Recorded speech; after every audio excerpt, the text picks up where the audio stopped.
just might see a ghost tonight. And if you don't know now, you know. I'm taking back the crown. I'm all dressed up and naked.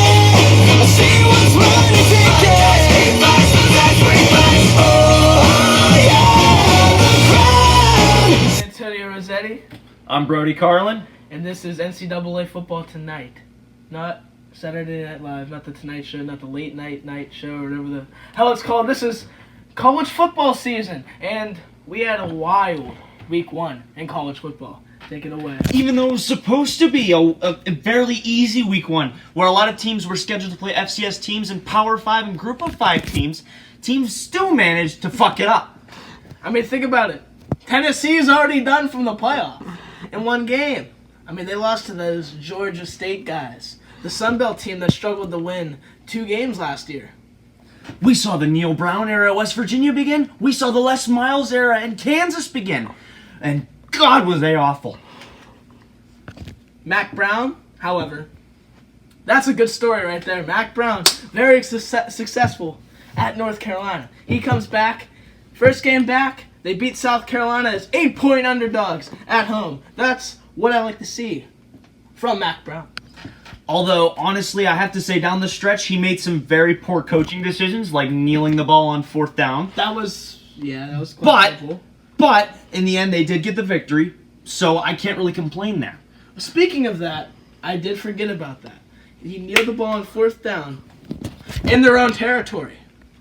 And somehow, someway, the Tar Heels came out alive, came out on top. And guess what? They finally beat a pretty solid team that wasn't named Pitt.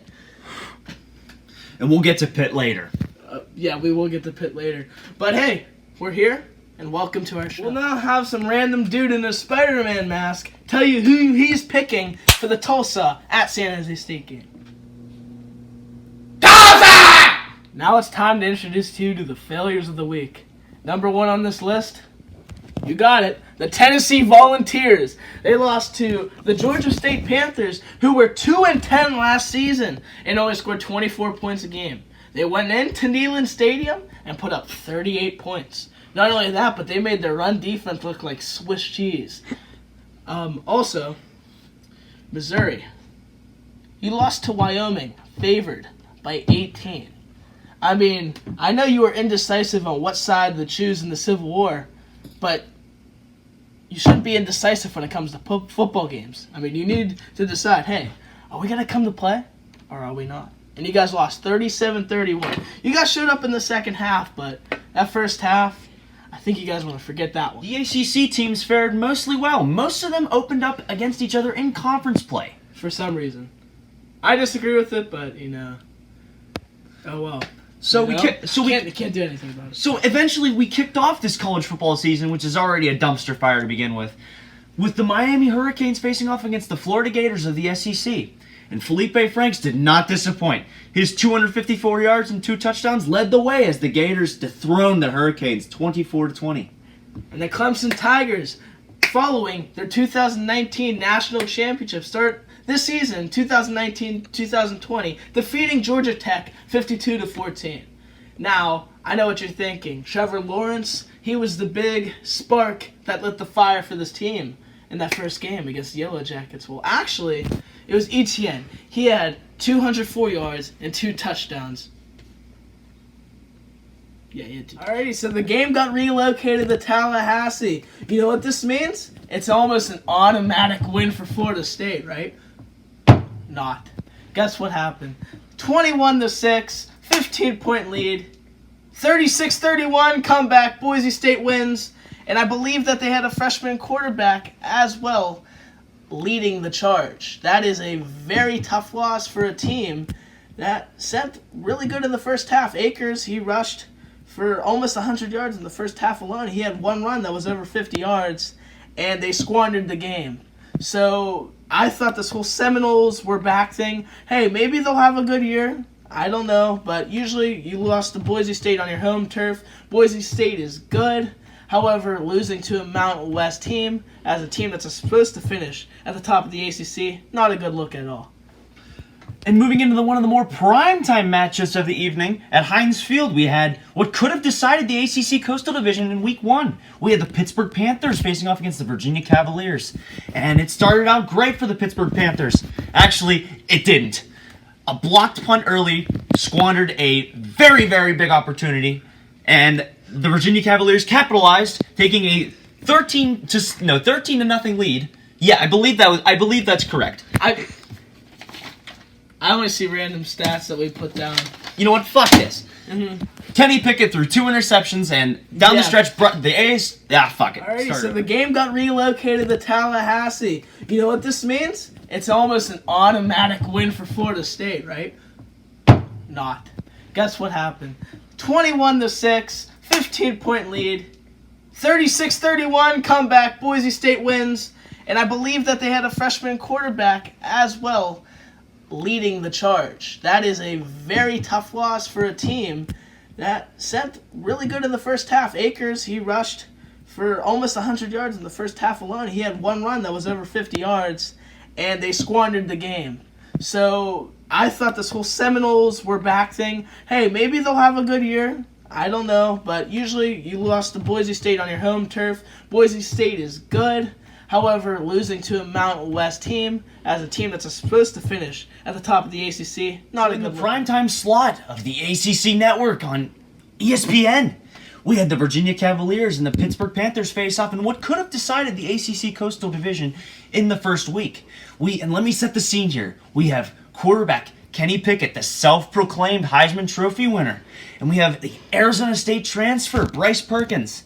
And boy, did he sodomize them.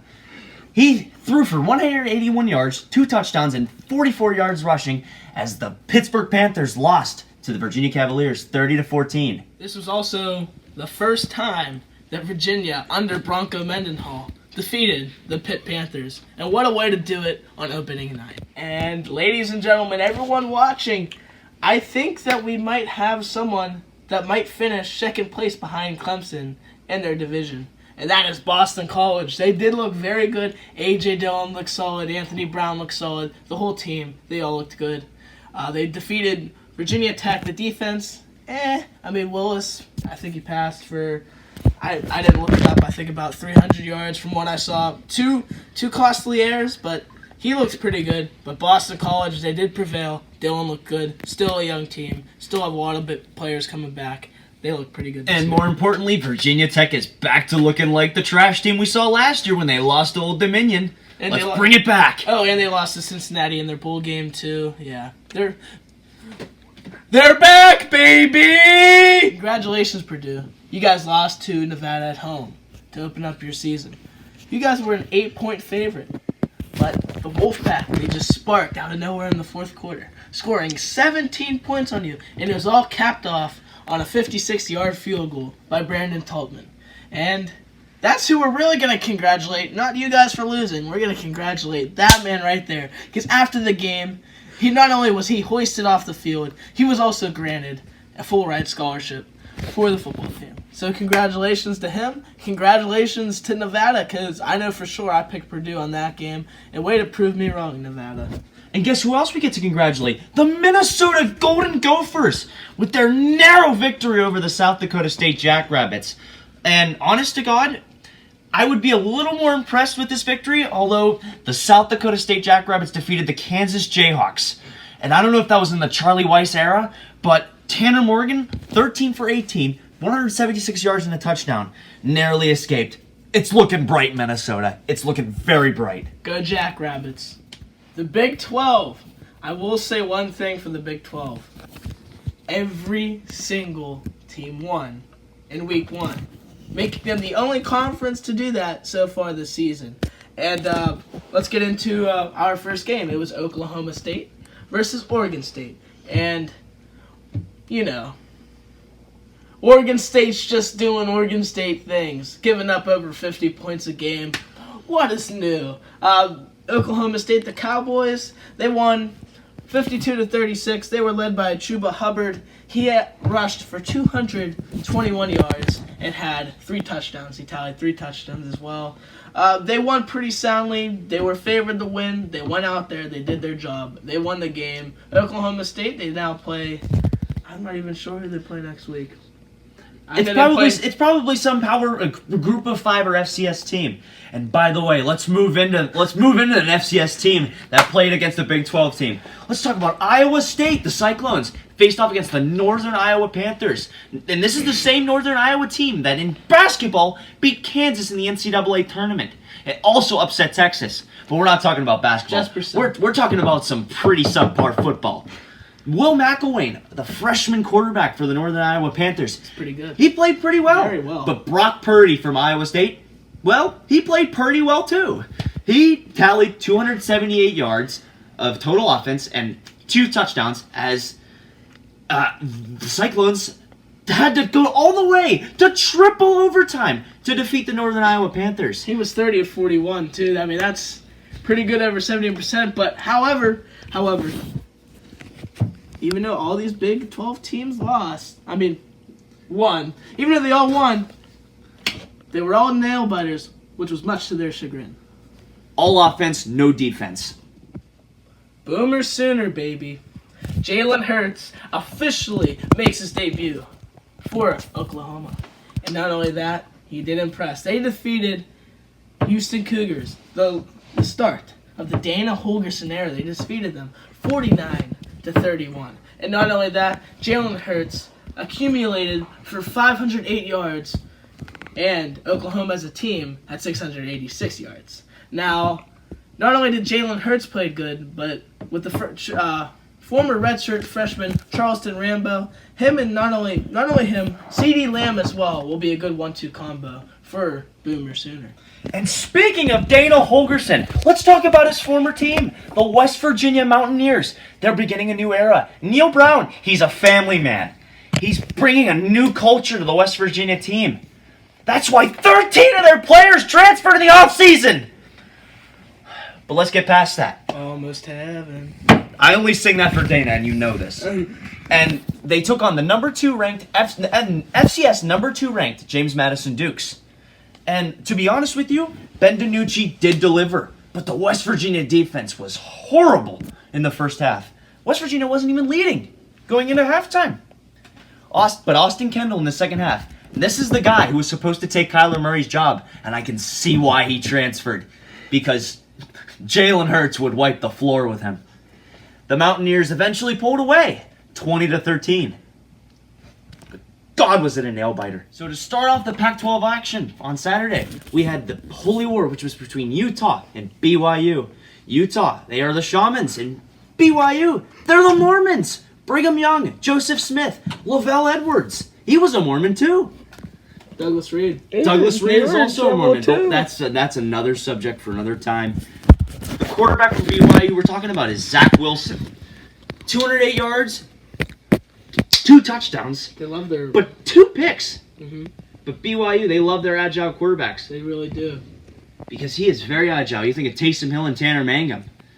And on the Utah side, we have on the ground Zach Moss, 187 yards and a touchdown, and Tyler Huntley torched him to the air as the Utes pulled away from the Cougars, 30-12. And what's new? That's 9 straight time that Utah's beat them. I mean, I'm pretty sure Taysom Hill and Tanner Mangum weren't on the teams that BYU when they won against Utah. I think it's been 9 straight times. They even gave them 3 chances a couple years back to beat them, and they still lost. Last year they had a shot. This year, they were kind of blown off the field. We take the action to Aloha Stadium in Honolulu, Hawaii, as the Hawaii Rainbow Warriors took on the Arizona Wildcats. To start off the game, we have Cole McDonald, 378 yards, 4 touchdowns. 4 touchdowns. But think about this. Khalil Tate from the Arizona Wildcats, he had 361 yards and 3 touchdowns. Unfortunately for him, he was stopped on the 1-yard line very late in the game, and the Rainbow Warriors survived in a defenseless matchup. It really was defenseless, honestly. I mean, I was watching the game late at night, and yeah. I mean, it was a good game to watch. A lot of scoring, but yeah. So we're going to segue right into Colorado and Colorado State. They squared off in Boulder. The elevation was high, and so were many of the fans in attendance. This game was, it was a high-scoring game, high-scoring affair. The Buffaloes, they would prevail. They won 52-31. And Montez, he led the charge for Colorado. He passed for 232 yards. He had 2 touchdowns. And the crazy stat was Fontenot. He had 19 carries for 125 yards and 3 touchdowns. Colin Hill, on the other hand, for Colorado State, he looked very impressive. He threw for 374 yards and 3 touchdowns as well. However, it was not enough. Colorado, they won pretty big. Hopefully, they don't lose 7 in a row again. Colorado State Rams needed some of that TLC, the tender loving care, but most of the fans in attendance, well, they had THC in their systems. And they had, what's it called? Giordano's, is that what it is? What's the good pizza place in Boulder? Whatever. It's Giordano's in... No, wait, am I thinking of the right... I think Giordano's is in Chicago. Right, cameraman? Yeah, Giordano's is in Chicago? I think so. What's the big Boulder pizza? I don't know. I'm not sure. You know what? It's a deep dish. There's a comment section. If you guys want to comment, go ahead. I'm not sure. All I know is there's just one place in Boulder that, there's college life students at Colorado State and Colorado. If they want some, some food, some yummy food, they'll go to Boulder and get some pizza. So, some deep dish. Ladies and gentlemen, we have a winner for the most boring game of the week. Weber State, they traveled to San Diego State, and the final score was 6-0. You go to a football game to see touchdowns. And my thought was they literally took literal Aztecs and just introduced them to the game of football and had them play. It really seemed like that. Except there was one Aztec in particular that could put through 2 field goals. 6-0, not 1 touchdown. I mean, seriously? But we want to see some touchdowns, all right? Now it's time to transition into the SEC. Now, Ole Miss, they did some Ole Miss things, I guess you could say. I mean, I guess that's what happens when you set your program 4 to 5 years back. They lost 15-10 to Memphis. We'll now move on to Alabama and LSU. Alabama, they put a hurting on Duke, 42-3. LSU, they won 55-3 against a pretty solid Georgia Southern team. Not really a shock here. Both teams won pretty soundly. Burrow looked good. Tua looked good. There's really not much to cover. I mean, we want to see them face some tough teams now. I mean, we already know that what they can do. They're not going to be losing to, a team like Georgia Southern or a team like Duke. So, just bring on Georgia and LSU now, Down the stretch, the SEC teams did what they were supposed to do for the most part. I know we already covered Tennessee and all that, but for the most part, the SEC teams were very solid in their home openers. So we'll now transition to the American Athletic Conference. Cincinnati took on UCLA at home, and that place was packed. Not a lot of empty seats. I'm pretty sure they sold the place out. They won 24-10. However, they doubled their the Bruins in offense, but they only won by 10 points. However, they did look very good. Now we transition to the self-proclaimed national champions, the UCF Golden Knights, out of Orlando, Florida. They faced off against the Florida A&M Rattlers, and they did what they were supposed to do. They were led by Notre Dame transfer Brandon Wimbush, who got his job taken by a guy by the name of Ian Book. Nevertheless, the guy's last he name was looked good. Book. But nevertheless, Wimbush looked good, and the Golden Knights rolled 62-0. Fuck you, Gummy. The Huskies. They won. You heard that correctly. Connecticut won. They beat Wagner. It was a battle. It was almost like Miami versus Notre Dame. It was like Georgia and Alabama. It was that special. 24-21. UConn wins. All 16 returning starters, they were all back. And they still struggled mightily with Wagner. Alrighty, so we're going to do 2 key games from each conference. And we're going to do with the ACC first. The first one is, it's ACC versus the Big Ten for this one. It's Syracuse and Maryland. You can make your pick first. So, right off the bat, I'm going to go with the Maryland Terrapins here because of Josh Jackson and their returning line I think the offensive line for Maryland is looking very solid, and Josh Jackson looked very solid last week. I think they pull away from the Syracuse Orange, who are very overrated in my honest opinion. I will have to agree. I do believe Maryland will win this game. It's not often you see a team, even against an FCS team, win 79-0.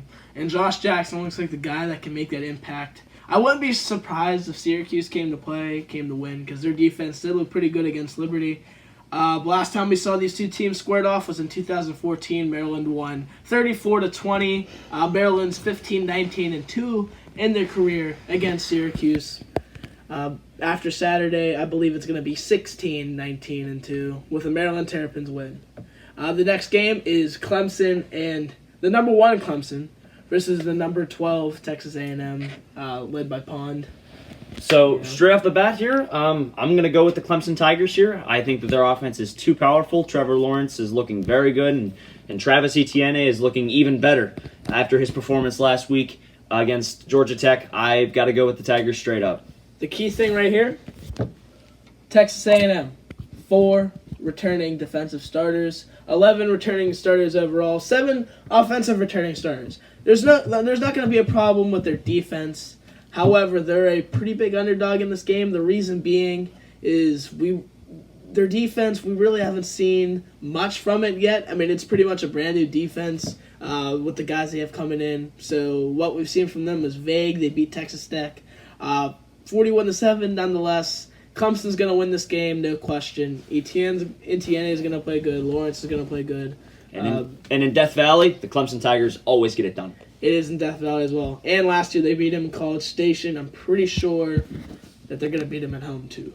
All right, so we're going to go on to the American Athletic Conference USA team. North Texas is going on the road against SMU. The spread is for 4 for SMU to win this game. I'm going to go with SMU on this one. Buechele, he's their quarterback now. He played for Texas. They lost Ben Hicks. He's at Arkansas now. But Buechele, he's a pretty solid guy. I mean, he was good enough to start for Texas for a little bit. Also, SMU has won 3 of their last 4 appearances against North Texas. They may have lost last year. North Texas lost some guys. I know Mason Fine's back, but I'm going to have SMU at home on this one. I'd have to agree. I think Shane Buechele is very good through the air, and I think SMU gets it done as well.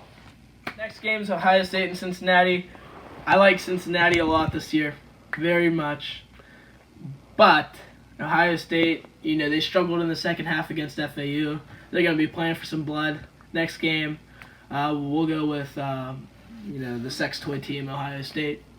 Yeah, I think Ohio State last week had a lot of problems in the second half, but I think they're going to come back, make some adjustments, and I think that they're going to pull away from the Cincinnati Bearcats, and I think that the Buckeyes get it done. Mm-hmm. Maybe they'll buy more sex toys and send it to the athletic director's office. Yeah, Urban, what are you going to do? Mm-hmm. We're going to the Big 12 and SEC versus the Big 12. LSU is traveling to Texas to play the Hook'em Horns. My pick, I'm going with LSU on this one. Ed Orgeron, he's 10-2 non-conference career-wise. They're favored on the road. I do believe they go down there. They get it done. Texas, they still have a pretty young defense. I know LSU, they lost Greedy Williams. Their defense is slightly inexperienced. Burrow, they got a young wide receiver core, young core in general. But they also do have experience from last season. I think LSU wins this game. Texas, yes, they have a lot of returning people. I believe this will be a high-scoring game. But I think it will be close. LSU is going to win. Yeah, I think that the Tigers are going to roll into Darrell K. Royal Stadium in a hostile environment, a hostile crowd. And I think that the Tigers are going to get it done. And here's why. Because Joe Burrow down the stretch does not throw picks. He is historically does not throw turnovers. And my friend will even tell you, down in Athens, he destroyed Big Red from Steubenville. And honestly, Sam Ehlinger, very good. He's got a lot of experience in wide receivers. We got Devin Duvernay, Colin Johnson. But their offensive line and defensive line are just a tad bit inexperienced. I think that LSU offensive line and D-line is very massive. I think that they get the job done. LSU wins. I think they win by 15. We will now move in. Kansas versus Coastal Carolina. Big 12. I mean, I know there's Missouri and West Virginia, but we both believe Missouri is going to win, so we didn't even really pick that one. We're doing Kansas versus Coastal Carolina instead, because this game was the closest spread, because Big 12 likes to schedule a lot of patsy FCS teams. I picked Kansas on this one. It's Coastal Carolina. They're barely FBS still. And there's one thing I know from Les Miles is that he really doesn't like to lose non-conference games. So, yeah, Kansas on that one. I'd also have to agree with you on that one, Tone. I think that Les Miles is very good against non-conference opponents. I think he's going to mentally prepare his team after their scare last week against Indiana State. And I think that they're going to get the job done against Coastal Carolina. And I think the Chanticleers are just no match for the Big 12 for the Big 12's Kansas Jayhawks. I think Kansas wins. Nebraska versus Colorado. At Colorado in Boulder. Like I said earlier, elevation is high. Most of the people in the stadium. Nebraska and Colorado, though. I have said this before. Nebraska, I don't think they are as good as people say they are. However, Martinez is going to get the job done. I know that Frost has had one hell of a revenge tour when he played for coached UCF. I think they lost. They spoiled Frost's first or second game. Colorado went into Nebraska, went into Lincoln. They won. They came back and won. They embarrassed them on their home turf. I think this year Nebraska's going to play with a chip on their shoulder. Most of the guys back from last year are back this year. My pick's going to be on Nebraska on this one. They need this game pretty badly. So this is where we're going to defer a little bit. I think that the Colorado Buffs get it done because of two guys, Sean Montez and then Mike Fontenot. I think that those two are just prolific scorers on offense, and I think Colorado is going to get it done in Colorado and Boulder. I think they're going to get it done. So Colorado. I respect that opinion. We'll move on to Minnesota at Fresno. This is going to be a great game. Last year it was a nail-biter. This year it's going to be a nail-biter again. I picked Minnesota on this one despite it being at Fresno. Yes, I agree that it's tough to travel all the way out there. Minnesota, I believe they have 15 or 16 returning starters. Don't know it off the top of my head, but I know that they have a lot of people back. They struggled against Fresno last year. This year, I believe that they're going to get it done. Fresno only has 2 returning defensive starters. So, yeah, Minnesota, they're taking it home. I agree on this one. I think the Minnesota, led by Tanner Morgan, he was 13 of 18 last week with 176 yards and a touchdown. I think that they take down the Fresno State Bulldogs, and I think they win by 10. Alrighty, so first game for the Pac-12, we'll do Stanford at USC. Usually, I'll pick USC at home. JT Daniels, however, is out for the year. Costello is questionable, but I believe that he's playing, so therefore I'm going to go with Stanford. Anytime you lose a quarterback, that just screws up your whole entire playbook. I'm going to go with the Cardinal on this one. I'm more or less going to agree because even though KJ Costello is questionable, they are saying he's questionable to play, but the backup that they have is very good. He's very solid. He's a 5-star recruit, and I think the Stanford Cardinal get it done with a JT Daniels-less USC. And then we have UCLA and San Diego State. It's at the Rose. They play at the Rose Bowl, yep. right? Pasadena, California. It's at the Rose Bowl, so therefore I'm going to pick UCLA. San Diego State did not look good at all against Weber State. 6-0. I mean, I didn't watch it, so I shouldn't be saying that it didn't look good. Thank God I didn't watch it. I mean, I would rather dig my eyes out with a spoon than watch a 6-0 football game. So, yeah, UCLA, I'm going to have them just because that they produced the most boring game of football in probably college football history. Even worse than the Sun Bowl when Oregon State played Pitt. So. I'm going to have to agree there. San Diego State has not been good since Donald Pumphrey played there. UCLA, Penny too. UCLA, they're looking to rebound from the loss last week at Cincinnati to a very, very decent Cincinnati team. So UCLA gets it done. San Diego State is garbage. Alrighty, so we're going on to the SEC, and we have a SEC matchup. I believe it's the second one of the year after Georgia obliterated Vanderbilt. It's Ole Miss versus Arkansas. I'm going with Ole Miss on this one just because Arkansas struggled with Portland State. So I have to agree. I mean, when you struggle with the Portland State Vikings, who are also an FCS team, obviously there's problems there. And Arkansas was 2-10 last year under Brett Bielema, who, by the way, look at his picture now. Wow. He looks like a little Razorback. He is a big Razorback. But anyway, I'm picking the Rebels here straight up. Now we move to the game of the week. Oh, I do want to say one more thing. Granted, Ole Miss did lose last week, but they didn't struggle with. I mean, at least it wasn't with Portland State. No. They're not. They lost at Memphis, so they have a. Memphis is making a case to be a legitimate team here in the next couple years. I mean, they contended with UCF last year, so obviously I'm picking the Runnin' Rebels here. It's time for the game of the week. So I'm going to take my pick here. BYU at Tennessee. It's BYU at Tennessee at Neyland Stadium, which you would think would be an automatic win for a team like Tennessee. Wrong. I think BYU gets the win here, and here's why.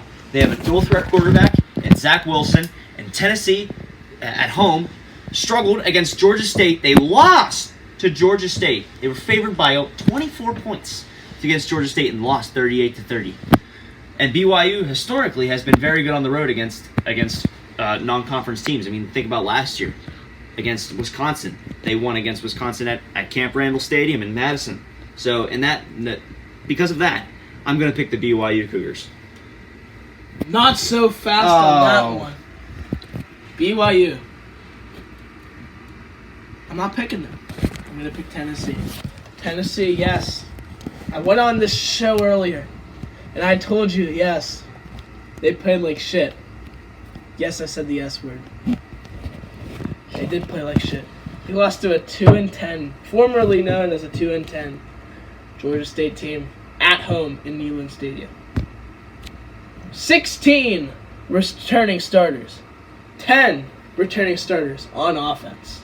They're going to remember that game last week. They're going to come back home in Neyland Stadium. They're going to do their job. Garantano's going to have a good game. The line's going to do a good job. They're going to block for him.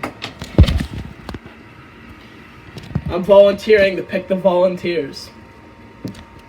Thank you for watching. Thank you for watching Week 1 of the NCAA Sports Anthology. Yep, that's it. NCAA football tonight. That's it.